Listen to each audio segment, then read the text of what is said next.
Corky here. How you doing today? Hope you're doing well. I'm going to do a little bit of a talk and reflections here on the case for rock and roll academies. Um, I hadn't originally thought that I would do a lot of like blog type talking videos on YouTube, but my sister liked it. And if my younger sister, who's had to deal with me all these years, liked it, then it's possible somebody else will like it. She's real sweet though. She says nice things about me, and I love her. Jill is her name. You look her up. She's a great blogger. Um, I wanted to say something about um, rock and roll academies because I was privileged for 1 year in South Dakota to teach at the Brennan Rock and Roll Academy. If you go to my Facebook page, I've got a whole album of photos regarding that. But basically, what they did, I had a big bus with rock stars on the side of it, and we'll go through the neighborhoods and pick up young people, teenagers, and children that were interested in learning guitar, bass, drums, and they would transport them and for free would give them guitar lessons. They would even provide a guitar for them in certain cases if they didn't have the means to get one. And so for a year I did that, had a waiting list of about 25 students, and kept about 8 students going all the time, teaching guitar. Alice Cooper helped found the Brennan Rock and Roll Academy in Sioux Falls, South Dakota. It is now closed, um, but it was a great place. Gene Simmons of Kiss and Alice Cooper pretty much helped design the place. Had all the Kiss neon lights and everything around the classrooms. Each classroom was dedicated to a different member of the band Kiss, and they were present several times a year to perform with the kids, the students, in various concerts. The building was really cool. Upstairs was um, the classrooms, and then downstairs was a performing stage with a number of seats. And then Alice Cooper had a recording studio in there called Alice's Nightmare. I didn't get paid anything for doing this, but I was excited to be able to do it and had some success there. Um, Most of you know that I'm a minister, was a pastor for almost 30 years, and certainly there's a place for Christian youth centers and things like that. Um, and technically, Alice Cooper's what he calls solid rock teen centers, the main ones in Phoenix where Alice is located, um, are technically Christian teen centers because Alice Cooper is a committed Christian, and his associates are. And so, even though they don't probably preach or emphasize or require any type of faith commitment, it's a place for young people to go. And Alice's philosophy is if you're going to join a gang, uh, join a band. And this is why I wanted to give a case for these type centers because the um, the type of playing that they teach you to do there can be called performance based.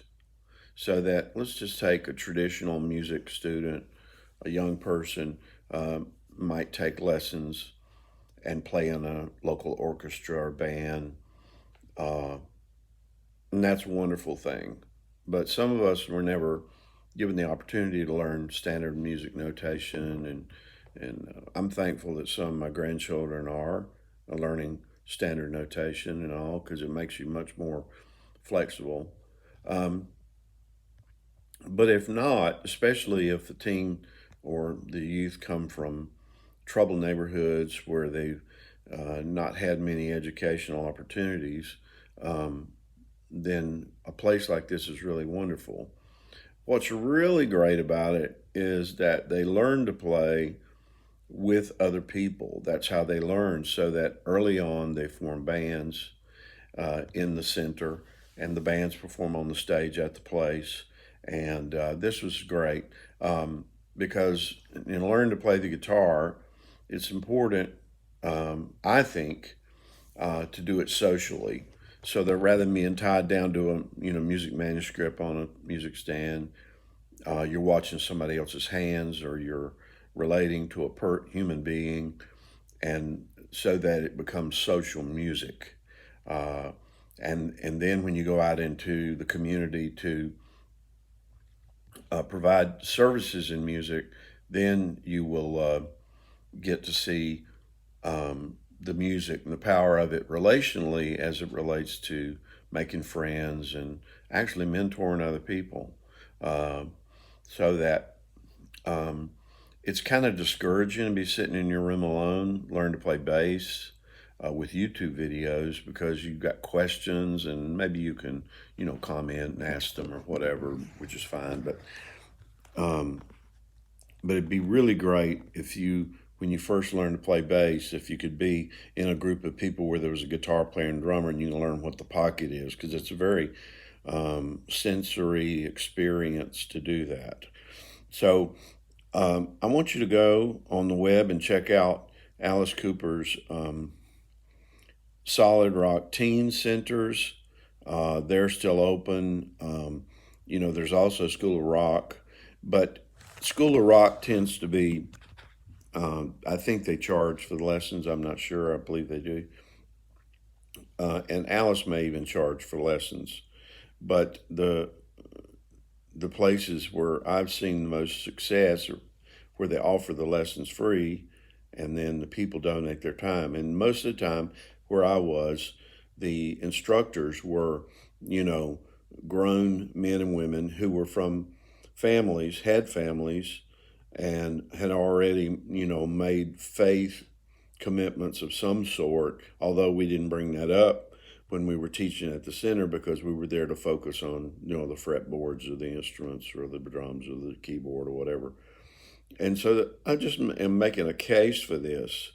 And, if you're a person who wants to support worthy causes, Alice Cooper's uh, Solid Rock Teen Center would be a great one, because my experience in an indirect way with him at the Rock and Roll Academy in Sioux Falls, Brennan's Rock and Roll Academies, was very positive. If you try to make one of these places too religious, if you try to make them with too big of an emphasis on faith, you tend not to get, the thugs, the people that really need it, and people who are really interested in rock and roll. And so, just some ideas and a case for Rock and Roll Academies. Okay, have a blessed day. Thanks so much.